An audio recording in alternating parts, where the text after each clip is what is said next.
Hello दोस्तों, कैसे हैं आप सभी। आई होप आप अच्छे होंगे। आपका स्वागत है हमारे यूट्यूब चैनल ज्ञान का सागर में।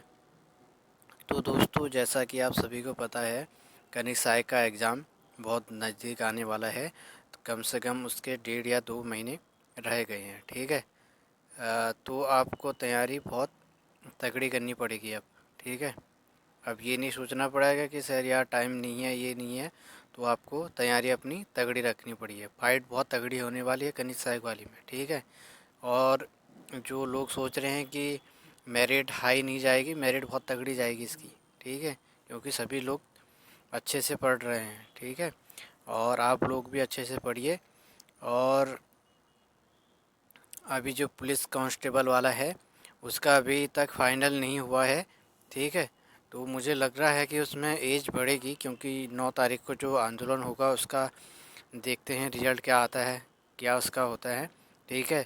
और जो महिलाएं हैं उनको उस आंदोलन में जाना चाहिए। ठीक है। ताकि लड़कियों की भी वैकेंसी आ सके। और जिनकी भी उम्र सीमा बढ़ गई है, बढ़ी हुई है मतलब, ठीक है, तो वो भी जाके अपना उसमें आंदोलन में भाग लीजिए। ठीक है। तो आपको करना है। ठीक है। ये नहीं सोचना है कि यार हम नहीं जाएंगे तो कुछ नहीं होगा। ठीक है। तो आपको जाना है उस आंदोलन में। और आपको कुछ पाने के लिए कुछ तो खोना ही पड़ेगा। ठीक है। तो आपको पढ़ाई, आप सोच रहे होंगे कि पढ़ाई नहीं हो पा रही है, तो आपको एक आध दिन रेस्ट करके आपको जाना चाहिए इसमें। ठीक है। तभी इसकी जो उम्र सीमा है पुलिस की तभी बढ़ सकती है, वरना ये उम्र सीमा नहीं बढ़ सकेगी। ठीक है। तो आपको उस आंदोलन में भाग लेना है। ठीक है। और आज मैं जो लेके आया हूँ आपके सामने वीडियो, वो लेके आया हूँ हिंदी व्याकरण का। ठीक है। क्योंकि हिंदी जो कवि परिचय वाले थे वो तो कंप्लीट हो गए हैं, और जो हिंदी व्याकरण वाला है वो अभी कंप्लीट नहीं हुआ है। ठीक है। तो मैं हिंदी व्याकरण वाला लेके आया हूँ, उपसर्ग और प्रत्यय। उसके बाद हम पढ़ेंगे समास। ठीक है।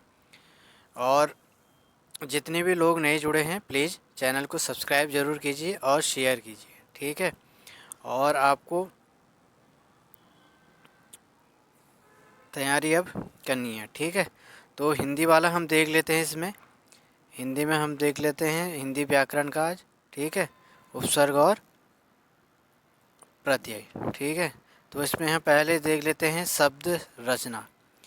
वर्णों के सार्थक समूह को शब्द कहते हैं। ठीक है। वर्ण वर्ण क्या होता है? जैसे अ हो गया, ये क्या है? एक वर्ण है। ठीक है। आ हो गया, ये भी एक वर्ण है। ठीक है। ये कोई अभी शब्द नहीं है। ठीक है। तो ये जब शब्द बनते हैं तो उनके वर्णों के सार्थक जो समूह होते हैं, ठीक है, तो उनके समूह को जो बनता है उसको ही शब्द कहते हैं। ठीक है। ये आपको याद रखना है। और शब्द कितने प्रकार होते हैं जैसे मैं आपको बता दूं शब्द। ठीक है। जैसे राम, राम बनता है तो इसमें कौन कौन से वर्ण हैं? ठीक है। इसमें आपका पहला आ जाएगा र, धन आ, रा, धन म, धन औ। ठीक है। राम। इसमें कौन कौन से उपस्वर आ जाएंगे? 1 2 3 4। ठीक है। कितने वर्ण आ जाएंगे? 4 वर्णों से ये मिलकर राम शब्द बना है। ठीक है। तो उसको ही क्या कहते हैं? शब्द कहते हैं। ठीक है। आगे हम बढ़ेंगे। व्युत्पत्ति के आधार पर शब्द के 3 भेद होते हैं। ठीक है। ये आपको याद रखना है। व्युत्पत्ति के आधार पर कितने भेद होते हैं? शब्द के 3 भेद होते हैं। ठीक है। कौन कौन से होते हैं? पहला हो गया रूढ़ शब्द, उसके बाद यौगिक, उसके बाद योग रूढ़। ठीक है। रूढ़ शब्द वो होते हैं जो टूटते नहीं हैं। ठीक है। इसका कोई अर्थ नहीं होता है। ठीक है। रूढ़ शब्द टूट नहीं सकते हैं। और जो यौगिक होते हैं ये किसी थर्ड पर्सन की ओर संकेत करते हैं। ठीक है। जैसे यौगिक मतलब 2 शब्द मिलकर एक शब्द बनाते हैं। ठीक है। इनको अगर तोड़ तोड़ के लिखा जाए तो इनका कोई अर्थ नहीं होता है। ठीक है। जब तक ये मिलेंगे नहीं तब तक इनका अर्थ नहीं होगा। ठीक है। और योग रूट जो शब्द होता है ये 2 शब्दों से मिलकर बना होता है। ठीक है। यह आपको याद रखना है। ठीक है। अब ये हम देख लेते हैं यौगिक। यौगिक शब्दों की रचना 3 प्रकार से होती है। ठीक है। ये भी आपको याद रखना है। कितने प्रकार की होती है? 3 प्रकार से रचना होती है जो यौगिक शब्द होते हैं। कौन कौन से? उपसर्ग से यौगिक शब्द बन सकते हैं, प्रत्यय से आपके उपसर्ग ना सॉरी यौगिक शब्द बन सकता है, समास से आपका यौगिक शब्द बन सकता है। ठीक है, हम देख लेते हैं उपसर्ग से यौगिक शब्द। उपसर्ग से, ठीक है, ये हमारा हो गया अति, क्या है ये? उपसर्ग हो गया। ठीक है, उसके बाद जो अंत है ये मूल शब्द है। ठीक है, ये धातु है जिसको हम मूल शब्द भी कहते हैं। ठीक है, ये मिलकर अति धन अंत यानी कि अत्यंत, ये दोनों शब्द मिलकर क्या बने हैं? एक यौगिक शब्द बने हैं, तभी इनका अर्थ हुआ है। ठीक है, अति इसमें क्या है? उपसर्ग हो गया। और उपसर्ग क्या क्या होते हैं? उपसर्ग लगते हैं आपके जो शब्द के आगे लगते हैं उनको उपसर्ग कहते हैं, जो शब्द के पीछे लगते हैं उनको प्रत्यय कहते हैं। ठीक है, तो ये आपको भी याद रखना है। ठीक है, बहुत इजी तरीके से समझा रहा हूँ तो आपको जल्दी समझ में आ जाएगा। ठीक है, इसलिए मैंने अच्छे से क्लास बनाई है ताकि आपको समझ में आ जाए। और टॉपिक ही दो दो टॉपिक रखे हैं, प्रत्यय और उपसर्ग। ठीक है, तो हम थोड़ा छोटे छोटे टॉपिक लेंगे और जिसको आपको समझने में ज़्यादा हेल्प रहेगी। ठीक है, और जो नए बच्चे हैं उनको ये क्लास अच्छे से समझ में आएगी। ठीक है, जो पुराने बच्चे हैं क्योंकि वो काफ़ी आगे बढ़ चुके हैं तो उनको ये लग रहा है कि यार सर आप बहुत इजी पढ़ा रहे हैं, तो आप बहुत इजी क्लासें देते हो, तो आप थोड़ा सा टफ दीजिए। ठीक है, टफ की ओर भागोगे तो फंसोगे। ठीक है, आपका बेसिक ही आपका बेस बनाता है। अगर आपका बेसिक ही होता है, क्योंकि एग्ज़ाम में ये होता है कि आपका जो बेसिक क्वेश्चन होते हैं वो ही गलत हो जाते हैं। ठीक है, तो इसलिए अपना बेसिक मजबूत कीजिए। ये नहीं है कि आप टॉप की ओर भागेंगे, अगर टॉप की ओर भागेंगे तो आपके बेसिक गलत हो जाएंगे। ठीक है, प्रत्यय से देख लेते हैं कौन कौन से शब्द बन रहे हैं इसमें। लेन, ये क्या है? आपका मूल शब्द है। लेन क्या है? मूल शब्द। जो दार है ये प्रत्यय है। प्रत्यय कभी भी हो, प्रत्यय आपके पीछे लगती है शब्द के। ठीक है, लेनदार। ठीक है, ये क्या हो गया? आपका यौगिक शब्द हो गया, यानी कि दो शब्द से मिलकर यह बना शब्द है लेनदार। ठीक है, और इसमें दार क्या है? आपका प्रत्यय। ये आपको याद रखना है, प्रत्यय आप कभी भी याद रखना है, शब्द के पीछे लगते हैं। ठीक है, आगे बढ़ेंगे। अब हम देख लेते हैं समाज से जो शब्द बनेंगे। ठीक है, यौगिक शब्द जो बनते हैं। ठीक है, समाज से आपके बन जाएगा प्रति। प्रति शब्द शब्द है प्रति। ठीक है, दिन क्या हो गया? दिन भी एक शब्द है। प्रति दिन यानी कि यौगिक शब्द हो गया, यह समाज से हो गया। ठीक है, प्रति भी एक शब्द है और दिन भी एक शब्द है। ठीक है, प्रति का मतलब बार बार। ठीक है, और दिन का मतलब आप समझते ही हैं, दिन। ठीक है, तो ये आता है कभी कभी एक ही मूल शब्द में उपसर्ग एवं प्रत्यय दोनों का प्रयोग भी होता है। ये भी आपको याद रखना है, कभी कभी मूल शब्द में उपसर्ग एवं प्रत्यय दोनों शब्द का प्रयोग ही होता है। और कैसा होता है मैं आपको वो भी बता देता हूँ। ठीक है, जैसे कि स्वतंत्रता लिखा है, इसमें आपके प्रत्यय भी है और उपसर्ग भी है। उपसर्ग क्या है? शब्द के आगे जो लगता है वह उपसर्ग हो जाएगा। आपका क्या हो जाएगा? उपसर्ग। सौ और तंत्र मूल शब्द है आपका, जो ता है ये प्रत्यय है। और आपका जो यौगिक शब्द बनेगा वो क्या बनेगा? स्वतंत्रता। ठीक है, यानी कि उपसर्ग उसमें आता है और प्रत्यय से मिलकर भी यौगिक शब्द बनते हैं, ये भी आपको रख देना है। कभी कभी दो प्रत्ययों का एक साथ प्रयोग किया जाता है। ठीक है, कभी कभी जो प्रत्यय होते हैं उनका एक साथ ही प्रयोग किया जाता है। ठीक है, ये कैसे किया जाता है वो भी हम बता देंगे आपको। जैसे कि समझदारी। ठीक है, इसमें दो प्रत्यय लगे हैं। ठीक है, समझ एक मूल शब्द है, जो दार है ये प्रत्यय है, जो ई है ये भी प्रत्यय है। ठीक है, इसमें कितने प्रत्यय लगे हैं? दो प्रत्यय लगे हैं। कौन कौन से होंगे? दार प्रत्यय हो गया, जैसे दार, और ई प्रत्यय भी लगा है। देखिए समझ धन, ये आपको समझ धन दार धन ई। ठीक है, ये क्या हो गया? समझदारी। ठीक है, अब बहुत से लोग हो ये बोलेंगे यार सर कि इसमें तो री आ रहा है तो ई कहाँ से आ गया? इसमें बड़ी ई की मात्रा है, इसलिए जो पीछे शब्द आता है वही प्रत्यय होता है, ये आपको याद रखना है। ठीक है, आगे बढ़ेंगे। उपसर्ग की परिभाषा देख लीजिए। उप मतलब समीप। ठीक है, उप मतलब समीप। सर्ग सृष्टि करना। ठीक है, का अर्थ है किसी शब्द के समीप आकर नया शब्द बनाना। ठीक है, किसी शब्द, कोई भी शब्द है, ठीक है, जैसे अत्यंत हो गया था, ठीक है, अति यानी कि अगर अंत होता है, जैसे अंत, ये अंत है, अभी ये मूल शब्द है, ठीक है, इसमें अगर प्रति लगेगा तो ये क्या हो जाएगा, नहीं सॉरी, अगर इसमें अति लगेगा क्या हो जाएगा, अत्यंत। ठीक है, तो ये शब्द के समीप आकर उसका रूप बदल देते हैं। ठीक है, नया शब्द बना देते हैं मतलब। ठीक है, ये आपको याद रखना है। आगे देख लेते हैं, जो शब्दांश शब्दों के आदि में जुड़कर उनके अर्थ में कुछ विशेषता लाते हैं, ठीक है, वे उपसर्ग कहलाते हैं।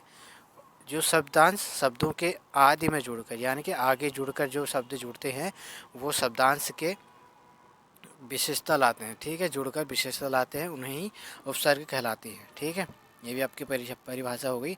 जो शब्दांश शब्दों के आदि में जुड़कर उनके अर्थ में कुछ विशेषता लाते हैं वो उपसर्ग कहलाते हैं। ठीक है, ये दो बार हो गया, तो इसके लिए माफ़ी चाहूँगा। अब देख लेते हैं हम आगे।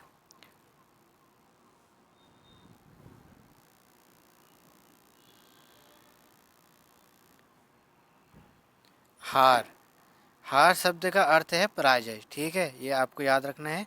हार शब्द का अर्थ क्या होता है, पराजय। परंतु इसी शब्द के आगे अगर प्र शब्दांश को जोड़ने से नया शब्द बनेगा, नया शब्द बनेगा तो क्या हो जाएगा, प्रहार। प्रहार का मतलब किसी को चोट करना, ये भी आपको रहना। प्र धन हार, जिसका अर्थ होता है चोट करना किसी को, ठीक है, मारना। इसी तरह आ जोड़ने से आहार, यानी कि आहार का क्या मतलब होता है, भोजन। ठीक है, आ जोड़ने पर आ क्या है, उपसर्ग है। अगर सम जोड़ने से संहार हो जाएगा, यानी कि विनाश। और तथा वी जोड़ने से क्या हो जाएगा, विहार। विहार मतलब घूमना, इत्यादि शब्द बन जाएंगे। ठीक है, ये आपको याद रखना है। अगर आगे उपसर्ग जुड़ता है तो जो मूल शब्द होता है तो उसका शब्दांश ही चेंज हो जाता है उसमें जुड़ने से। ठीक है, उसका शब्द ही नया शब्द बन जाएगा। ठीक है, ये आपको याद रखना। आगे बढ़ेंगे। उपयुक्त तो उदाहरण में प्र, आ और सम और वी का अलग से कोई अर्थ नहीं है। ठीक है, जो प्र है, आ है और सम है और वी है, इसका कोई अलग से अर्थ नहीं है। ठीक है, तो ये परंतु हार शब्द के आदि में जोड़ने से उसके अर्थ में इन्होंने परिवर्तन कर दिया है। ठीक है, जो हार शब्द था इन्होंने उसके आदि में जोड़कर जो जुड़े हैं तो उसका अर्थ चेंज कर दिया है, यानी कि परिवर्तन कर दिया है। ठीक है, इसका मतलब हुआ कि ये सभी शब्दांश हैं। ठीक है, जो जितने भी हैं ये शब्दांश हैं और ऐसे शब्दांशों को उपसर्ग कहते हैं। ठीक है, ये शब्दांश हैं, शब्दांश मतलब शब्द हैं ये। ठीक है, आगे बढ़ेंगे। हिंदी में प्रचलित उपसर्गों को निम्नलिखित 5 भागों में विभाजित किया जा सकता है। ठीक है, जो हिंदी में जो उपसर्ग हैं उनको कितने भागों में विभाजित किया जा सकता है, 5 भागों में। ठीक है, अब हम कौन कौन से भाग हैं वो हम देख लेते हैं। ठीक है, संस्कृत के उपसर्ग, सबसे ज़्यादा जो उपसर्ग हैं वो आपके संस्कृत से ही हैं। ठीक है, नोट मैंने ये यहाँ से अलग से लिखा है, सबसे ज़्यादा। ठीक है, तो ये आपको याद रखना है, आपको याद करने के लिए इजी हो जाए इसलिए मैंने यहाँ पे नोट करके अलग से लिखा है। ठीक है, संस्कृत के उपसर्ग कितने हैं, 22। टोटल कितने हैं, 22। सबसे ज़्यादा उपसर्ग किसके हैं, संस्कृत के। सेकंड हो गया हमारा, हिंदी के उपसर्ग कितने हैं, 13। सबसे कम उपसर्ग किसके हैं, हिंदी के। कितने हैं, टोटल 13। उर्दू और फारसी के उपसर्ग संख्या कितनी है, 19 संख्या है इनकी। ठीक है, अब हम चौथा देख लेते हैं। अंग्रेजी के उपसर्ग 10 हैं, वैसे इनकी संख्या 40 है, परंतु शीर्ष में 10 ही उपसर्ग प्रयोग में आते हैं। ठीक है, जो शीर्ष में प्रयोग में लाते हैं, आते हैं, तो वो 10 ही आते हैं। वैसे इनकी संख्या कितनी है, 40। ठीक है, अगर आपसे उपसर्गों की संख्या पूछी जाए, अगर 40 भी दिया हो, 10 भी दिया हो, तो आपको 40 की ओर जाना होगा। ठीक है, और अगर मूल रूप से अगर पूछा जाए आपसे तो आपको 10 की ओर जाना है। ठीक है, पांचवा हम देख लेते हैं, उपसर्ग के समान प्रयुक्त होने वाले संस्कृत के अव्यय। ठीक है, अव्यय भी हम देख लेते हैं, ये हिंदी के समान ही होते हैं, उपसर्ग के समान ही होते हैं, सॉरी।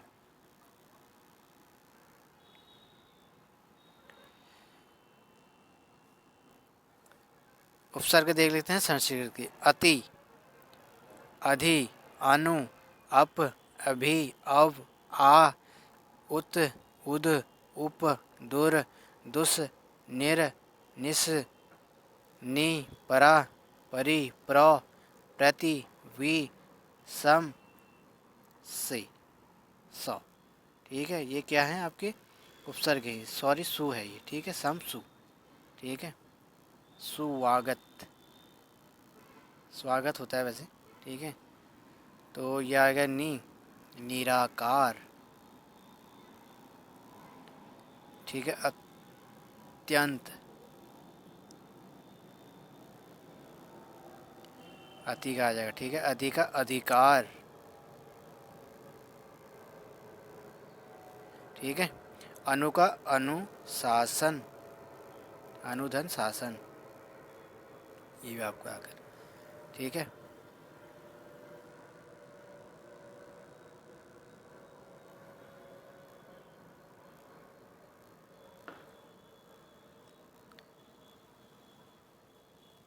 थोड़ा सा। ठीक है, क्या हो जाएगा, अनुशासन, अपहार या अभी क्या हो जाएगा, अभिमान।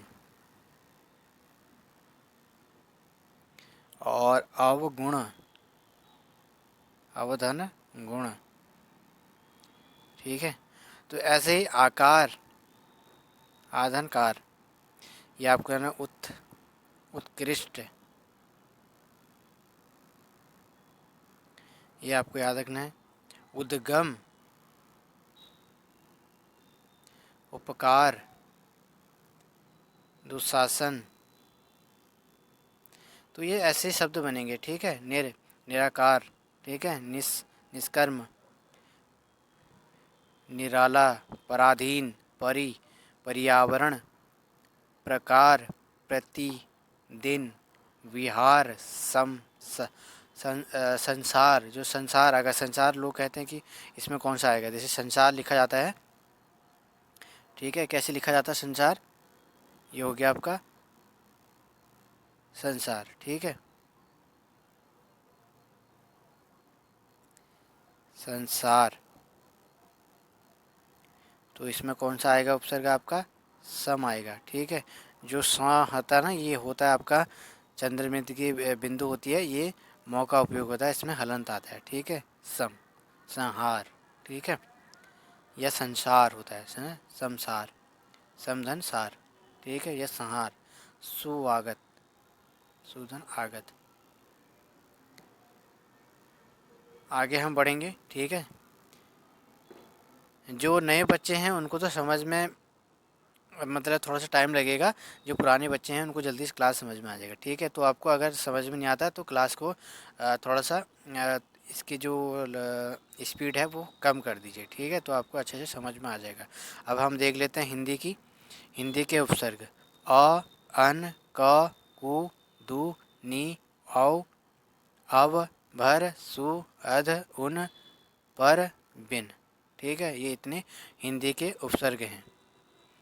अरबी और फारसी के उपसर्ग। अल, कम, खुश, गैर, दर, ना, फील, फी, ब, बा, बद, बर, वे, विल, ला, सर, हर। ठीक है, ये किसके हैं, उर्दू फारसी के हैं ये। ठीक है, उपसर्ग। अब हम देख लेते हैं अंग्रेजी के उपसर्ग। सब, डिप्टी कमिश्नर, सब क्या होता है, सब कांस्टेबल। ठीक है, सब कांस्टेबल भी आता है, यानी कि वाइस वाइस प्रिंसिपल। और इसमें जनरल, जनरल जैसे जनरल एक पद होता है। Chief minister, head master, pre exam, semi, super, underground. ठीक है, ये सारे इंग्लिश के उपसर्ग हैं।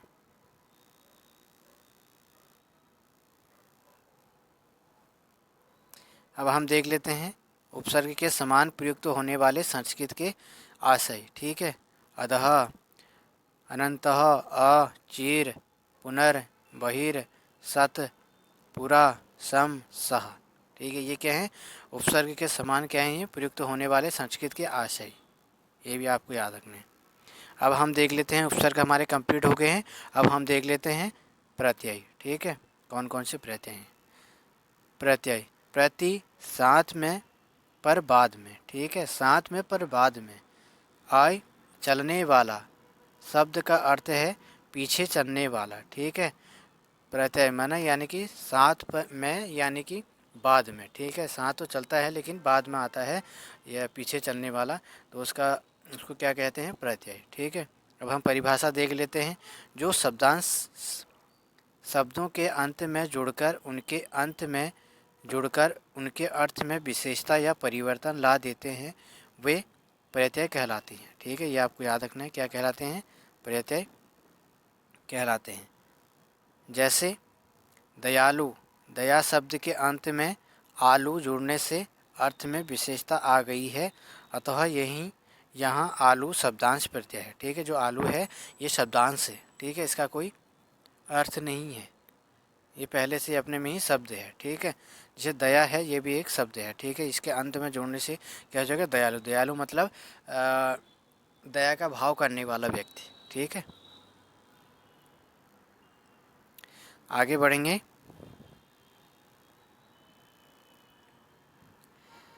प्रत्ययों का अपना अर्थ कुछ भी नहीं होता है। ठीक है, देख लीजिए, और न ही इनका प्रयोग स्वतंत्र रूप से किया जाता है। ठीक है, आलू, आलू का कोई अर्थ नहीं होता है। ठीक है, प्रत्यय के दो भेद होते हैं, ये आपको याद रखना है, कृत्य प्रत्यय और तद्धित प्रत्यय। ठीक है, कृत्य प्रत्यय क्या होते हैं, तद्धित प्रत्यय क्या होते हैं, वो मैं आपको बता देता हूँ। ठीक है, पहले हम देख लेते हैं कृत्य प्रत्यय। ठीक है, वे प्रत्यय जो क्रिया के मूल रूप यानी धातु, रूट वर्ड में जोड़े जाते हैं। ठीक है, जो क्रिया में लगते हैं उनको क्या कहते हैं, कृत्य प्रत्यय। जैसे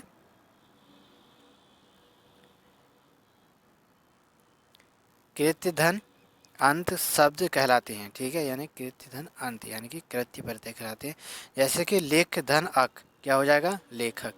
यहाँ अक कृत्य प्रत्यय है तथा लेखक कृदंत शब्द है। क्या है ये, कृदंत शब्द है, और जो लेख है ये क्या है, ये कृत्य है। ठीक है, नोट, कृत्य प्रत्यय क्रिया में ही लगते हैं, ये आपको याद रखना, अलग से मैंने लिखा है ताकि आपको समझने में आसानी हो जाए। कृत्य प्रत्यय क्रिया में ही लगते हैं यानी कि धातु में ही लगता है। ठीक है, धातु मतलब क्रिया। अब हम देख लेते हैं परिभाषा, किस में ये लगते हैं।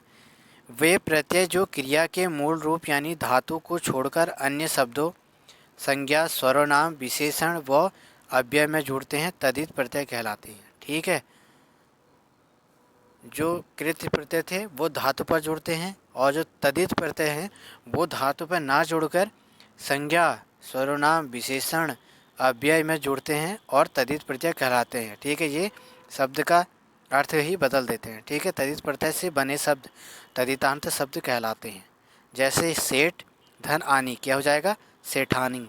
यहाँ आनी तद्धित प्रत्यय है, आनी का कोई मूल शब्द नहीं है, कोई अर्थ नहीं है। ठीक है, तो ये सेठ में जुड़कर क्या बन गया, सेठानी, यानी कि मतलब अमीर लोग। नोट, नोट ये आपको याद रखना है, याद करने के लिए मैंने ये इजी फार्मूला दिया है। तद्धित प्रत्यय सब पर लगते हैं, क्रिया को छोड़कर भिन्न शब्दों पर लगते हैं। ठीक है, क्रिया को छोड़कर सभी शब्दों में तद्धित प्रत्यय लगेंगे। ठीक है, आगे हम बढ़ेंगे। इसी प्रकार कृत्य और तद्धित प्रत्यय में मूल अंतर यह है कि कृत्य प्रत्यय धातुओं में लगते हैं, जबकि तद्धित प्रत्यय धातु से भिन्न शब्दों में लगते हैं। ठीक है, धातु में ना लगकर भिन्न शब्दों में लगते हैं, संज्ञा, सर्वनाम, विशेषण, ये मैंने आपको बता दिया है। अब हम देख लेते हैं, दोनों प्रत्ययों में समानता यह है कि दोनों प्रकार के प्रत्ययों से बनने वाले शब्द संज्ञा या विशेषण होते हैं। ठीक है, ये आपको याद रखना है कि जो दोनों प्रत्ययों से जो समानता यह है कि जो दोनों सब प्रकार के प्रत्यय हैं, कृत्य प्रत्यय और तद्धित प्रत्यय, जो शब्द बनते हैं वो संज्ञा या विशेषण ही बनते हैं, ठीक है, होते हैं। हिंदी के प्रायः सभी कृत्य एवं तद्धित प्रत्यय संस्कृत के कृत्य एवं तद्धित प्रत्यय से ही विकसित होते हैं। ठीक है, ये भी आपको याद रखना है। जो सब हिंदी के प्रायः सभी कृत्य एवं तद्धित प्रत्यय संस्कृत के कृत्य एवं तद्धित प्रत्ययों से, संस्कृत के जो कृत्य या तद्धित प्रत्यय हैं उनसे ही विकसित होते हैं। ठीक है, हिंदी के जो कृत्य और तद्धित प्रत्यय हैं ये भी आपको याद रखना है। हिंदी के कृत्य प्रत्यय देख लेते हैं। हिंदी के कृत्य प्रत्यय अक्कड़ क्या हो जाएगा, पी जोड़कर क्या हो जाएगा, ये पियक्कड़। अंत और अंतु। आई यानी कि दवा में क्या जुड़ जाएगा, आई शब्द जोड़ने के क्या हो जाएगा, दवाई। आक, आका, आकू, अंकु, ये सारे हिंदी के कृति प्रत्यय हैं। हिंदी के तद्धित प्रत्यय देख लेते हैं। आ भूखा, भूखधन आ भूखा। प्यासा, प्यास धन आ प्यासा। आयद, चिरायद, बिसाइद, क्या जुड़ा है इसमें, आयद। आई अच्छा, अच्छा में क्या जुड़ जाएगा, अच्छाई। खट्टा में खट्टाई, अच्छाई। आक, आका, कड़ाका, धमाका। आटा, आटा में क्या जुड़ा है, कड़ाका, ढमाटा। ये शब्द जुड़कर तद्धित प्रत्यय बनते हैं, एक शब्द बनते हैं। ठीक है, इसका अर्थ होता है। इतिहास या स्रोत के आधार पर हिंदी प्रत्ययों का 4 वर्गों में विभाजित किया जाता है। ठीक है, जो हिंदी के जो प्रत्यय हैं उनको 4 वर्गों में विभाजित किया जा सकता है। ठीक है, ये आपसे पूछा जा सकता है। ठीक है, ये आपको याद रखने हैं। कौन कौन से, पहला हो गया आपका तत्सम प्रत्यय, दूसरा हो गया आपका तद्भाव, थर्ड हो गया आपका देशज प्रत्यय, और चौथा हो गया आपका विदेशज प्रत्यय। ठीक है, तत्सम वाले देख लेते हैं पहले हम। आ, आदरणीया, प्रिया, आनी यानी कि देवरानी, भवानी, क्या जुड़ा है इसमें, आनी जुड़ा है, प्रत्यय पीछे से जुड़ा है। ठीक है, आदरणीय में क्या जुड़ा है, आदरणीय होता है। ठीक है, आ जुड़ा है। ठीक है, पी, पी में क्या जुड़ा है, पिया हो गया। ठीक है, देवरानी में क्या जुड़ा है, देव, ये हो जाएगा आपका देवरान। ठीक है, देवरान यानी कि आनी जुड़ा है, देवर, देवर धन आनी। भवानी, भवधन आनी। अगला है तद्भव प्रत्यय। अगड़, पतंगड़, अंत, नहीं सॉरी अत, खपत, ख जुड़ गया है, पठत, रंगत, ये जुड़ गए हैं। ठीक है, देशज प्रत्यय देख लेते हैं। अक्कड़, घुमक्कड़, पियक्कड़, अड़ का क्या हो जाएगा, अधड़, भुक्कड़। विदेशज प्रत्यय देख लेते हैं। विदेशज प्रत्यय आ जुड़ने से क्या हो जाएगा, सफ़ेदा, सफ़ेद धन आ, सफ़ेदा। खराबा, खराब धन आ। आना में क्या जुड़ जाएगा, जुर्म, जुर्म धन आना। दस्ताना क्या क्या हो जाए, दस्तान धन आना, दस्ता धन आना। मर्दाना क्या, मर्द धन आना। मस्ताना क्या होगा, मस्त धन आना। ठीक है, मस्ताना। ये विदेशज हैं आपके। ठीक है, तो ये थे हमारे उपसर्ग और प्रत्यय। ठीक है, तो आप ये मत सोचना अभी जो डिमोटिवेट लोग हो रहे हैं कि पुलिस में ये हो गया। ठीक है, वो ज़्यादा टेंशन ना लें, अपनी जो कनिक सहायक वाली भर्ती है उस पर जोर दीजिए। ठीक है, पुलिस जो भी है कांस्टेबल वाली वो आ जाएगी, और अन्य भी भर्तियाँ आने वाले हैं जल्दी ही, वो भी उनका भी विज्ञापन आ जाएगा। ठीक है, तो आपको हार नहीं माननी है, आपको डीमोटिवेट नहीं होना है, आपको स्टैंड लेना है। ठीक है, जब तक आप स्टैंड नहीं लोगे तब तक आप कुछ भी नहीं कर सकते हो। ठीक है, ये नहीं सोचना है कि दूसरे पे डिपेंड नहीं होना है। ठीक है, तो आपको स्टैंड लेना ही होगा। ठीक है, कभी कभार दोस्त या घर वाले जो भी हैं वो भी गलत हो जाते हैं। ठीक है, तो इसलिए हमको स्टैंड लेना होता है, तो आप स्टैंड लीजिए। ठीक है, तो कहते हैं कि अटल बिहारी वाजपेयी जी का एक वाक़या था कि ये देश नहीं मिटना चाहिए। ठीक है, पार्टियां आएंगी जाएंगी। ठीक है, आपको तोड़ने की बहुत सारी कोशिशें की जाएंगी, लेकिन आपको टूटना नहीं है। ठीक है, तो आपके बहुत से सारे ऐसे भी लोग होंगे तो आपको तोड़ना चाहते हैं, तो आपको टूटना नहीं है, आपको एक मजबूत इंसान बनना है। ठीक है, चाहे आप लड़की हो या लड़का हो। ठीक है, आपको स्टैंड लेना होगा। जैसे जो पुलिस के लिए आंदोलन हो रहे हैं उसमें आपको आंदोलन करना है, ठीक है। और जो फॉरेस्ट गार्ड जिनकी ज्वाइनिंग नहीं हो रखी है वो भी आंदोलन कर रहे हैं, ठीक है। बहुत अच्छा लगा कि आप आंदोलन कर रहे हैं, ठीक है। तभी सरकार आपके हित में काम करती है, ठीक है। कभी कभार ये होता है कि सरकार भी गलत होती है, तो आपको उसको सही ठहराना होता है, ठीक है।